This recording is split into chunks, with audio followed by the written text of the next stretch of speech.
The evening unfolded in a hushed symphony of luxury. In the grand drawing room, immense golden chandeliers hung like frozen constellations, their light spilling across the polished marble floors, casting a warm, almost honeyed glow that seemed to soften the very air. Outside, a gentle drizzle painted the cityscape in strokes of silver and gray, a stark contrast to the cocoon of warmth that enveloped every corner of the mansion, especially the space where two hearts were about to find their shared rhythm.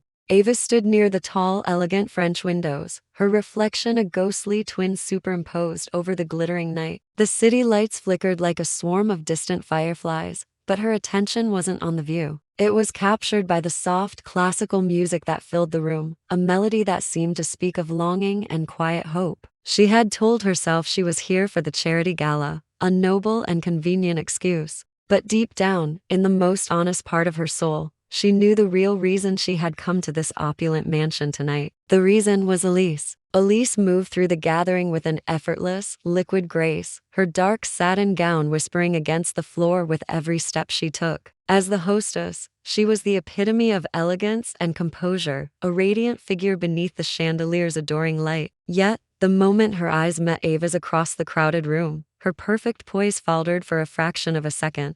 It was a minuscule break in her composure, but to Ava, it was a revelation, a glimpse into something deeper, something tender and unspoken that lay just beneath the surface. A faint, knowing smile touched Ava's lips, and she felt her heart begin to drum a frantic, hopeful beat against her ribs. She watched as Elise excused herself from a conversation and began to make her way over. The crowd seemed to part for her, a sea of black tea-eyes and glittering jewels creating a path. "You've outdone yourself again," Ava said, her voice a low murmur, barely audible above the swell of the music as Elise came to a stop beside her. Elise drew closer, close enough that Ava could breathe in her signature scent, a delicate, intoxicating blend of jasmine and vanilla. It was a fragrance Ava associated with stolen moments and whispered secrets. "It's not the room that feels beautiful tonight," Elise whispered back, her gaze lingering on Ava's face with an intensity that made the air crackle. "It's you." The compliment hung between them, charged and delicate, a living thing. They both felt it, that invisible, magnetic current that had been pulling them closer for years. They had orbited each other in a careful dance, presenting as friends in public while their secret glances and fleeting touches told a different story. But tonight, this drawing room, with its golden light and the soft patter of rain against the glass, felt like a sanctuary. It seemed to seal them away from the prying eyes of the world, daring them, finally, to speak the truth their hearts already knew so well. Feeling a sudden need to ground herself, Ava turned toward the grand fireplace, pretending to be captivated by the dancing flames. The heat washed over her face. "People will notice if we disappear," she murmured, the words a weak protest against the powerful pull she felt towards Elise. "Let them," Elise said softly, her voice firm with a newfound resolution. She stepped closer still, closing the small gap that remained between them. Her presence was a warmth at Ava's back. "For once,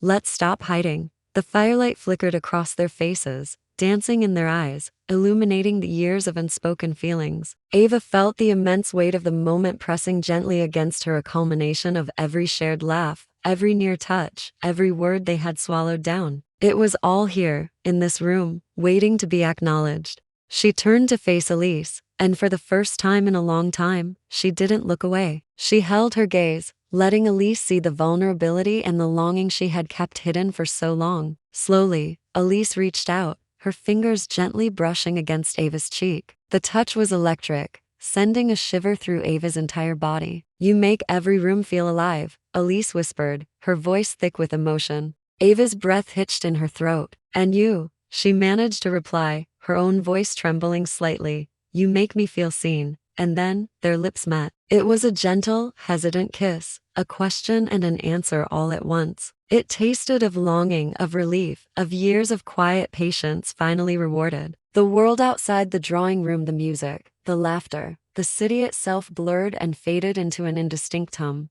All that remained was the crackling fire, the sweet scent of jasmine, and the powerful, synchronized rhythm of two hearts beating as one. It wasn't a rushed, stolen kiss in a dark corner. It was open, and warm, and profoundly real. When they finally parted, both breathless, Elise rested her forehead against Ava's. The simple contact was incredibly intimate. I've wanted this for so long, she confessed, her voice barely a whisper. So have I, Ava admitted, her voice shaking with the force of her emotions. But I was afraid. A single, perfect tear caught the firelight as it slipped down Elise's cheek. She smiled, a radiant, beautiful smile that crinkled the corners of her eyes. Then let's stop being afraid. Together, they drifted over to the plush velvet sofa near the fire, sinking into its soft cushions. Their hands found each other, fingers intertwining in a natural, certain grip. The gala music, the distant sound of violins and polite laughter was a faint echo from another world.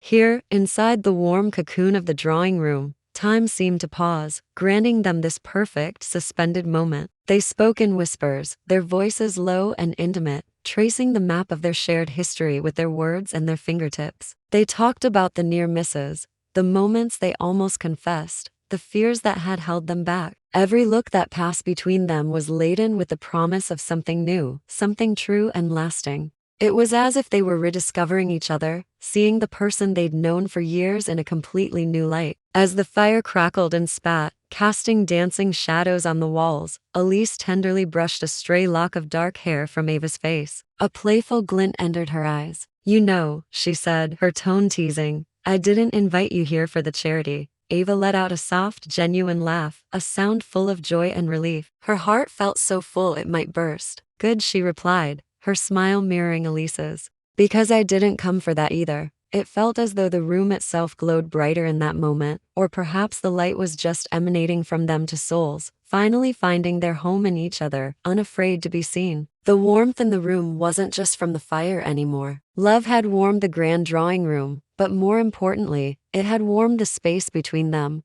melting away every wall of fear and uncertainty they had so carefully constructed over the years. Outside, the rain had stopped, leaving the city washed clean and shimmering under the moon. Inside, they leaned in and kissed once more. This kiss was slower, surer, sealing a love that no longer needed to hide in the gilded shadows of luxury. And as the first, faint hints of dawn began to creep across the sky, painting the horizon in shades of soft pink and lavender, the drawing room still shimmered with the lingering traces of warmth from the dying embers of the fire, from the magic of the night, and from a love that had finally dared to bloom. Thank you so much for joining me for this story today. If you enjoyed it, I would be so grateful if you like this video and subscribe to the channel for more stories like this one. Your support means the world. We'll see you in the next one.